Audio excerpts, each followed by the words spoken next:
Next हम move करते हैं प्रॉपर्टीज ऑफ डिटर्मिनेंट।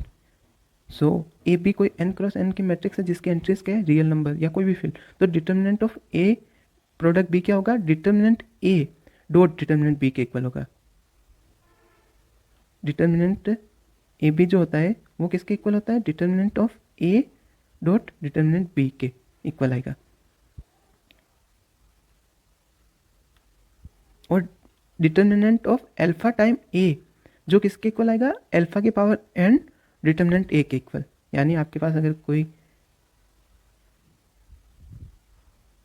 मैट्रिक्स है डिटर्मिनेंट ऑफ एल्फा टाइम ए, तो उसका होगा एल्फा की पावर n डिटर्मिनेंट ए, इसके इक्वल आ जाएगा। एल्फा कोई भी स्केलर से आप किसी मैट्रिक्स को प्रोडक्ट कर रहे हो, स्केलर टाइम कर रहे हो किसी मैट्रिक्स को, यानी हर एंट्रीज को एल्फा से मल्टीप्लाई कर रहे हो, तो उसका डिटर्मिनेंट एल्फा की पावर n टाइम हो जाएगा डिटर्मिनेंट ए के। यानी आप डिटर्मिनेंट एल्फा ए फाइंड करना है तो डिटर्मिनेंट ए का फाइंड करो और एल्फा की पावर n से प्रोडक्ट कर दो। एल्फा की पावर n की जितना है उसको डिटर्मिनेंट ए से प्रोडक्ट कर दो तो आपको क्या मिल जाएगा, डिटर्मिनेंट ऑफ एल्फा ए। अगर थर्ड प्रॉपर्टी क्या है, डिटर्मिनेंट ऑफ ए की पावर के, यानी कोई मैट्रिक्स है तो उसको के टाइम अगर हम अपन प्रोडक्ट करते तो उसका डिटर्मिनेंट फाइंड करना है तो क्या होगा, determinant of A raised to the power k हो जाएगी, k for all k belongs to natural number के लिए। यानी कोई मैट्रिक्स है आपके पास गिवन क्या है, ए कोई मैट्रिक्स गिवन है, तो उसको के टाइम प्रोडक्ट करके उसका डिटर्मिनेंट फाइंड करना हो तो अपन क्या सिंपली फाइंड कर लेंगे, डिटर्मिनेंट ए का फाइंड करके उस डिटर्मिनेंट की पावर के टाइम कर देंगे, यानी हम उसको के टाइम प्रोडक्ट कर देंगे, तो वो जो वैल्यू आएगी वो क्या होगी, डिटर्मिनेंट ऑफ ए की पावर के इक्वल। और अगर if A is invertible, next हम इन्वर्टिबल पढ़ेंगे बट पहले बता देता हूँ, if A is invertible then determinant of A inverse किसके इक्वल होगा, 1 बाई डिटर्मिनेंट ऑफ ए। और कोई मैट्रिक्स इन्वर्टिबल होती है तो उसका डिटर्मिनेंट नॉन जीरो होता है, तो 1 बाई डिटर्मिनेंट ए डिफाइन हो जाएगा यहाँ से। तो डिटर्मिनेंट ऑफ ए इनवर्स क्या होगा, वो किसके इक्वल होगा, 1 बाई डिटर्मिनेंट ए के।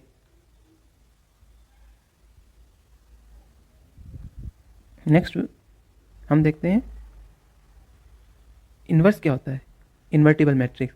If A belongs to M N, यानी ए कोई, if A is N order matrix entries from real number, कोई भी फील्ड से हो सकती है, is invertible if there exist B such that A B का प्रोडक्ट आइडेंटिटी हो और बी ए का प्रोडक्ट भी आइडेंटिटी हो, तो A such B is called inverse of A. यानी अगर कोई हमारे पास एक मैट्रिक्स है एन क्रॉस एन ऑर्डर की, उसको इन्वर्टिबल बोलेंगे if there exist B such that A B का प्रोडक्ट किसके इक्वल आ जाए, आइडेंटिटी, और बी ए का प्रोडक्ट भी आइडेंटिटी के इक्वल आ जाए, such B is called an inverse of A. और नोटेशन कैसे लिखते हैं, बी इक्वल ए इनवर्स, यानी बी जो है वो ए इनवर्स होगा, और ए बी को कभी भी प्रोडक्ट करेंगे तो आइडेंटिटी आएगा और बी ए का प्रोडक्ट करेंगे तो आइडेंटिटी आ जाएगा। यूनिकनेस, यानी अगर हमारे पास कोई मैट्रिक्स है उसका हम इन्वर्स फाइंड कर रहे हैं तो वो इन्वर्स हमेशा यूनिक आता है। तो अपन को क्या प्रूव करना है, अगर if B and C are inverse of A then B equal C हो जाएगा, क्योंकि इन्वर्स हमेशा यूनिक होता है किसी मैट्रिक्स का। तो अगर कोई मैट्रिक्स है अपन उसके दो इन्वर्स एज्यूम कर रहे हैं तो वो दोनों इक्वल होने चाहिए। तो ये हम प्रूफ करते हैं इसका।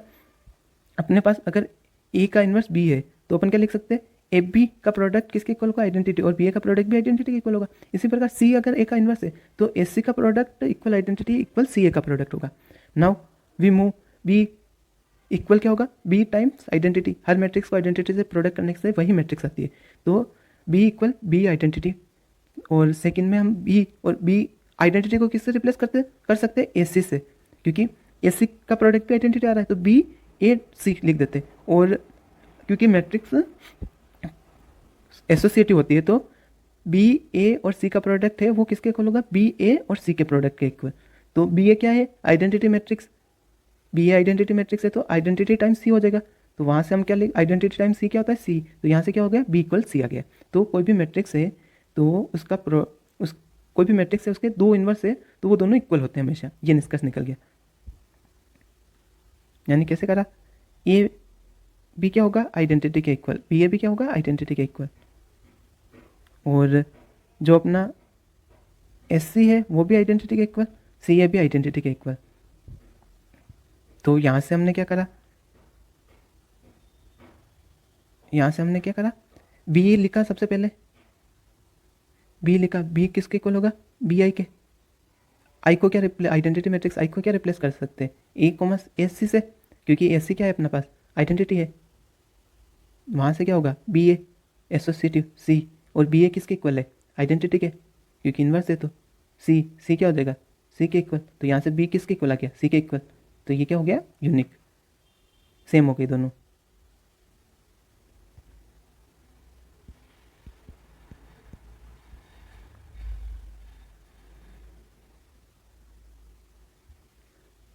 If A is n cross n matrix then A is invertible if and only if determinant of A non zero.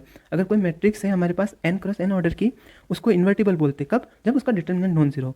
हम फर्स्टली प्रूव करते कि there exist B belongs to B such that A B equal B A equal identity. तो determinant of A B determinant A B का क्या होता है, determinant आइडेंट, दोनों side determinant लिया तो डिटर्मिनेंट ऑफ ए बी किसके इक्वल है, डिटर्मिनेंट ऑफ आइडेंटिटी। और अपन ने प्रॉपर्टी पढ़ी थी, determinant of A product B equal होता है determinant A time determinant B. तो वहाँ से उसका यूज़ करा, determinant A dot determinant B equal 1, क्योंकि कोई मैट्रिक्स है, कोई वैल्यू है डिटर्मिनेंट ए और डिटर्मिनेंट बी, वो नॉन जीरो आ रहा है। तो अगर नॉन जीरो है तो उनका प्रोडक्ट भी नॉन जीरो होना चाहिए। तो डिटर्मिनेंट ए क्या हो जाएगा, नॉन जीरो। तो सेकेंड पार्ट कन्वर्सली आप प्रूफ करना।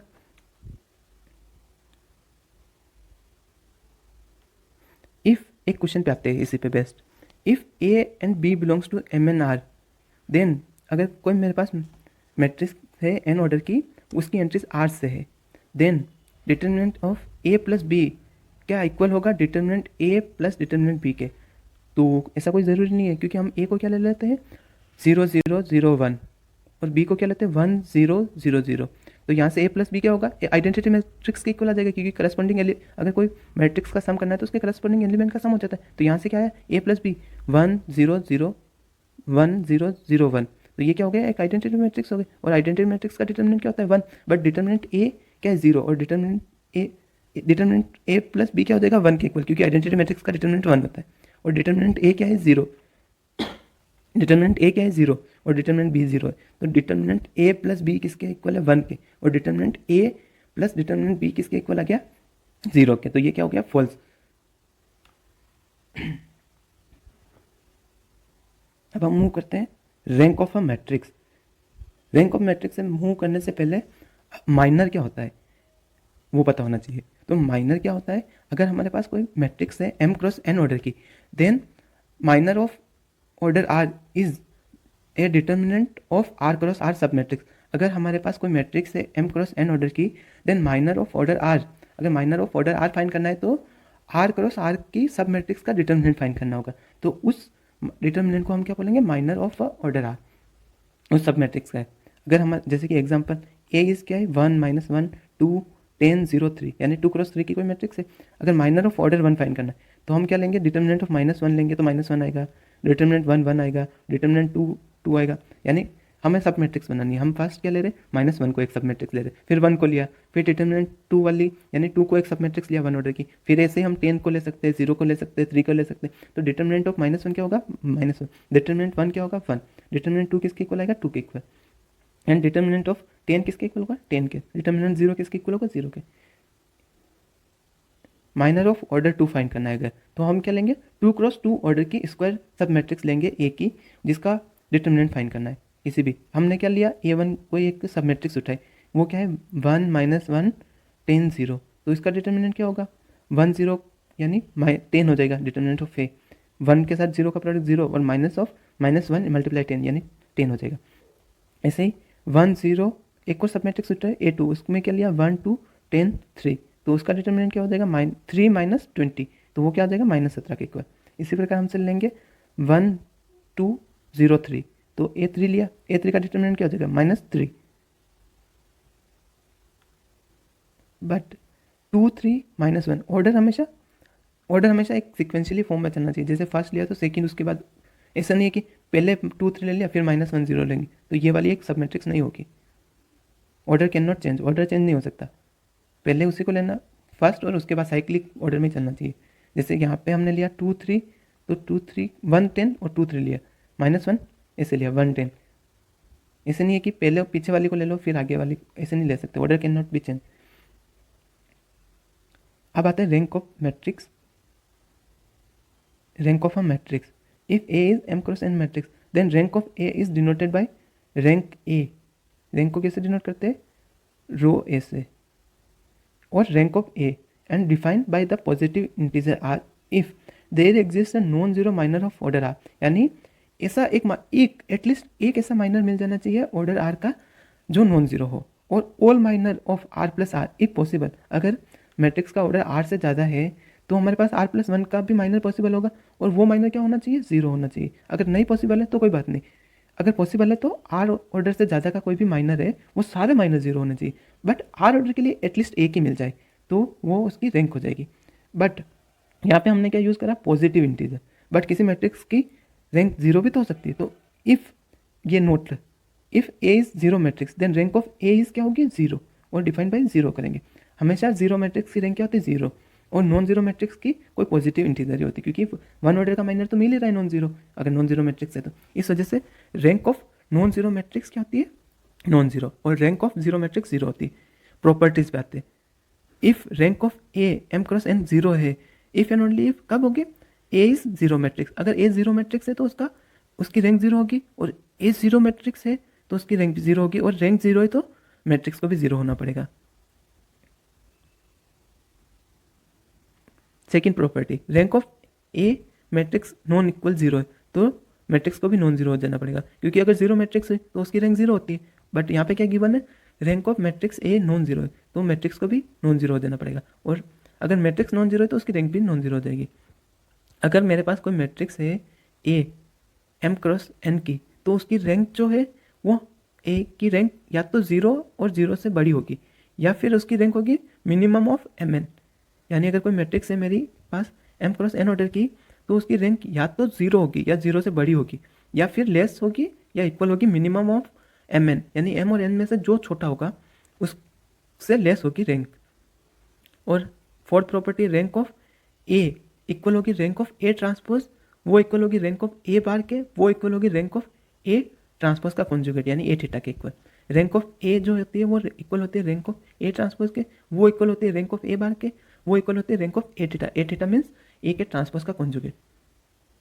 अगर हमारे पास फिफ्थ प्रॉपर्टी है, if A is M P is M cross M matrix and Q is N cross N matrix are invertible matrix. अगर मेरे पास दो कोई मैट्रिक्स है जिस एक का ऑर्डर है एम क्रॉस एम और दूसरे का ऑर्डर है एन क्रॉस एन, वो इन्वर्टिबल मैट्रिक्स है। अगर कोई मैट्रिक्स इन्वर्टिबल है तो उसका डिटरमिनेंट जीरो नॉन जीरो होता है, और उसकी रैंक क्या होती है, फुल होती है, यानी जितना ऑर्डर है उतनी रैंक होती है नॉन इन्वर्टिबल मैट्रिक्स की। इन्वर्टिबल मैट्रिक्स की रैंक क्या होती है, उसके ऑर्डर के इक्वल। तो rank of P product A M cross N product Q की रैंक किसके इक्वल होगी, रैंक ऑफ ए के इक्वल हो जाती है। यानी हमारे पास कोई मैट्रिक्स है ए और क्यू, एक पी, हमारे पास कोई मैट्रिक्स है P M cross M order की एंड क्यू है एन क्रॉस एन ऑर्डर की, तो वो वो दोनों इन्वर्टिव मैट्रिक्स है। तो ये कोई मैट्रिक्स है ए जिसका ऑर्डर है एम क्रॉस एन, तो rank of P dot P product A M cross N order की प्रोडक्ट क्यू किसके इक्वल होगी, रैंक ऑफ ए के इक्वल हो जाती है। Six property, if A is N cross N matrix then A is invertible if and only if rank of A is equal N. यानी कोई matrix है N cross N order की, उसको invertible कब बोलेंगे, जब उसकी रैंक क्या हो, एन, यानी उसकी रैंक ऑर्डर के इक्वल आ जाए तो उस मैट्रिक्स को इन्वर्टिबल बोलेंगे। Invertible means determinant non zero. और अगर ए मैट्रिक्स कोई है उसका डिटरमिनेंट नॉन जीरो है तो उसकी रैंक किसके इक्वल आई जाएगी, ऑर्डर के, और अगर रैंक उसके ऑर्डर के इक्वल आ गई तो वो ए इज इन्वर्टिबल होगी, यानी उसका डिटरमिनेंट नॉन जीरो होगा। Seventh property, if A is N cross N matrix then rank of A equal n if and only if determinant of A is non zero. अगर कोई matrix है मेरे पास n cross N order की, then rank of A is n if and only if determinant of A non zero. यानी कोई matrix है उसका डिटरमिनेंट नॉन जीरो है तो वो उसकी रैंक फुल होगी, यानी एन रैंक एन होगी उसके ऑर्डर के इक्वल। और अगर ऑर्डर एन है तो वो क्या होगी, उसका डिटरमिनेंट क्या होगा, नॉन जीरो होगा। अब आते हैं, if A is M cross N matrix then rank of A equal होगा रैंक ऑफ ए ट्रांसपोज के, और वो इक्वल होगी rank of A transpose A के इक्वल। यानी कोई मैट्रिक्स है हमारे पास A n cross N order की, उसकी रैंक ए होगी rank of A transpose equal rank of A transpose A के प्रोडक्ट के, ये हमेशा इक्वल आती है। रैंक ऑफ ए इक्वल होगी rank of A transpose equal होगा rank of A transpose A के प्रोडक्ट के। A is M cross N order की मैट्रिक्स। अब आते हैं ninth property, if A belongs to A is M cross N order की matrix है, कहाँ से एंट्रीज है, कॉम्प्लेक्स नंबर से। तो रैंक ऑफ ए जो इक्वल होगी वो किसके होगी, रैंक ऑफ ए थीटा, यानी ए के ट्रांसपोज का कॉन्जुगेट है थीटा में, के इक्वल होगी rank of A theta A के इक्वल। 10th प्रॉपर्टी क्या है, if A is N cross N matrix then determinant of A is 0 if and only if rank of A is less than strictly less than n, यानी अगर कोई matrix है N order की और उसका determinant 0 हो गया तो रैंक क्या हो जाएगी उसकी, एन से छोटी होगी, हमेशा एन से छोटी होगी।